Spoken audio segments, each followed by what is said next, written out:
Finally, spring. Welcome to episode 3 of DB Homes for Hope, where we're gonna get rid of the old and bring in the new, because it's springtime. I'm in my new era. I'm better in my new era. I'm better in my new. So on today's episode 3 of DB Homes for Hope, we're gonna talk about home organization.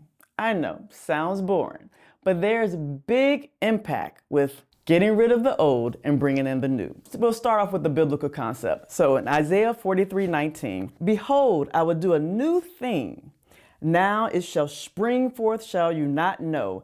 I will make it even a better way in the wilderness. Essentially, behold, I'm doing a new thing. Do you not perceive it? So, ladies, those shoes that you didn't look good in last spring, it's time to purge those things. Get rid of the old things, bring in the new. You can't, or I guess you could bring in new things and not purge the old, but it crunches up your space. I'm going to start off in the kitchen of my house because that's where it seems like stuff from Christmas, stuff from all these holidays have crept in. Let's purge the old stuff and make new room for the new things. That's also true in our fitness because summer is coming. I know you're thinking, Coach, you're supposed to be a financial coach, but all these things kind of make sense. We want to get A's in the 4 F's: faith, family and friends, fitness, and finances. Getting A's in the 4 F's. When any one of those things are off kilter, we feel wibbly wobbly. We want to make sure, particularly in home organization, that things aren't cluttering up our space so we can't think. We're not productive because things are all over the place. Even like on my desk right now, I need order. So we're gonna purge the old stuff, bring in the new things.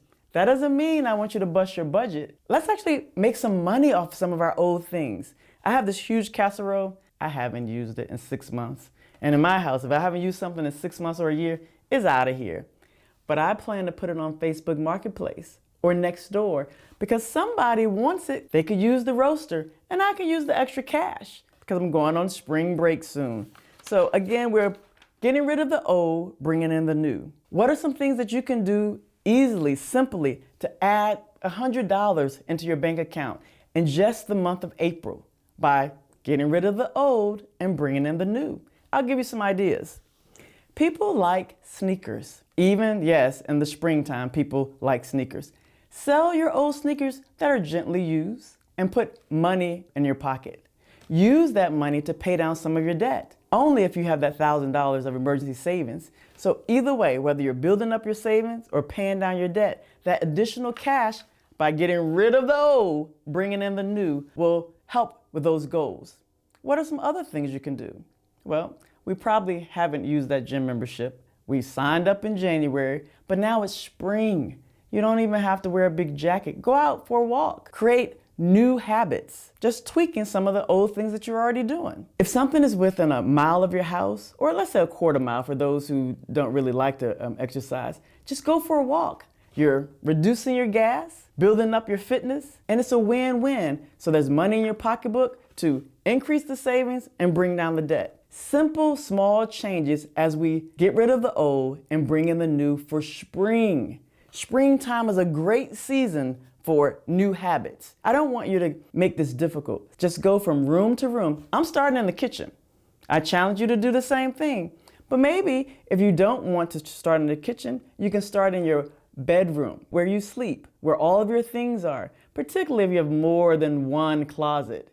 Go through those things, try them on, give yourself a spring fashion show, and see what things you like and what you don't like. The things you no longer like, purge them. Help somebody else out. First, try to sell them. If you can't sell them, give them away. Because what you think you don't like anymore, someone will think is a treasure. I'm going to take us to Luke 12:15 because all of these things are biblical principles. It's not just Coach Davina telling you what to do. These are principles that can be applied that will actually help our lives dramatically. Luke 12:15 says, beware, guard against every kind of greed. Having a lot of possessions, it seems a little bit greedy because we have more than enough. For one's life does not consist of an abundance of things we possess. We don't want to be tied down to our possessions, and they certainly don't own us. We want to choose happy by things like enjoying our family and friends, enjoying the beauty of nature. I'm not trying to be preachy to you. I just want to show you ways to get A's in the 4 F's: faith, family and friends, fitness, and finances. That's not going to cost you a lot, but it's going to build up your emergency savings, and it's going to bring down that debt.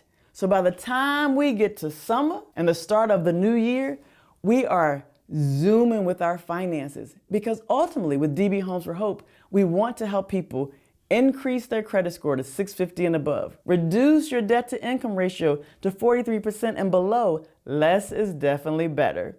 And to increase your 3 months of your expenses in your savings account. The best way to do that with things that we already have that we no longer enjoy. So we're gonna choose to get rid of the old, bring in the new. Episode 3 of DB Homes for Hope. Have a happy spring. Thank you again for watching episode 3 of DB Homes for Hope, where we make homes last for generations. If you like this, smash that like button and subscribe. We'll see you next time.